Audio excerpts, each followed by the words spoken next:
Conhecido principalmente por ser o primeiro a afrontar e criticar a Igreja Católica, Martinho Lutero foi um monge que dedicou praticamente toda a sua vida à religião. Inicialmente, seus pais gostariam que ele fosse um advogado, pois acreditavam que ele deveria ter uma vida melhor que a dele e sua mãe, que eram simples mineiros. Porém, uma tempestade muito forte foi o bastante para fazer nosso querido monge mudar de ideia. Ele rezou para Deus que poupasse sua vida e que, se o fizesse, ele iria dedicar todo o resto dela à religião.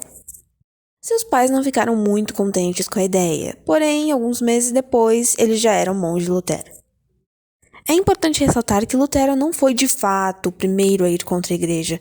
Ele só foi o único a ter coragem e põe coragem nisso de cortar os laços com ela, o que não tem muita importância hoje em dia, mas naquela época era praticamente suicídio. No início, Lutero não tinha interesse em criar uma nova religião para ganhar dinheiro. Ele apenas queria reformar a Igreja Católica, pois ele estava começando a ver que o que ele lia na Bíblia e nas Escrituras não tinha muito a ver com o que a Igreja dizia para todo mundo. Ele não concordava com o nicolaísmo, o casamento entre uma mulher e um padre, a simonia, venda de cargos e objetos religiosos, e a indulgência, a venda do perdão. Essas coisas eram muito comuns naquela época. Você podia facilmente ir para a rua e ver um cara vendendo uma pedra para alguém dizendo que foi onde Jesus sentou. Ou pessoas extremamente pobres tentando arranjar um pouquinho de dinheiro para encontrar um lugar no céu e sair daquele inferno de vida. No entanto, o estopim para Lutero foi quando proclamaram que aquele que investisse na reforma da Basílica de São Pedro ganharia indulgências de graça. Então, muito, mas muito irritado, Martinho cria as tão famosas 95 teses, criticando a igreja amargamente. Ele não só critica a igreja, como decide que o lugar onde gostaria de publicar suas 95 teses é na porta da igreja do castelo de Wittenberg. Essa, sem dúvida, é uma data importantíssima aos luteranos e oficialmente o início da Reforma Protestante. A igreja não fica nada contente com a perda dos fiéis e a ousadia de Lutero. Então, em 1520, o Papa Leão X cria uma bula chamada Exsurge Domine, onde ele exigia que Lutero retirasse tudo o que ele disse ou ele seria excomungado, ou seja, expulso do seu círculo religioso a que pertencia e considerado herege.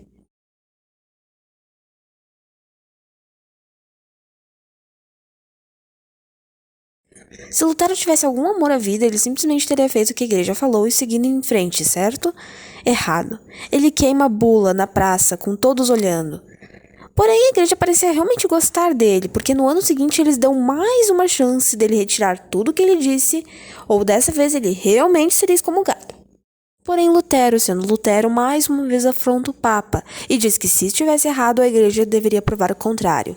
Um silêncio é seguido depois disso.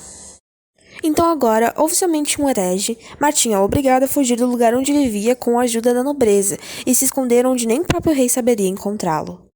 Sã e salvo, Lutero foca em escrever e traduzir livros, incluindo a Bíblia, pois ele acreditava que todos deveriam ter acesso a ela e criar sua própria interpretação. Lutero morre em 1546 de causas naturais, aos 66 anos, sendo feito um papel importantíssimo para a história. Porém, apesar de grandes feitos, Lutero, como um bom cristão, tinha defeitos e preconceitos. Por exemplo, em um dos seus livros ele mostra uma certa aversão por judeus e muçulmanos, algo não muito incomum onde ele vivia, mas é importante comentar. Agora, focando um pouquinho na doutrina luterana, qual é a diferença dela para as outras religiões e como é que ela chegou no Brasil? Aqueles que seguem a doutrina luterana acreditam na salvação por meio da fé, que todos deveriam ler a Bíblia, praticam a comunhão e não reconhecem a autoridade do Papa. Atualmente no mundo há mais de 77 milhões de fiéis. Porém, como o luteranismo chegou no Brasil? O primeiro a trazer o luteranismo no Brasil foi Eliodoro Eubano, filho do amigo do próprio Lutero, mas ele não ficou muito tempo e logo teve que voltar ao seu país de origem.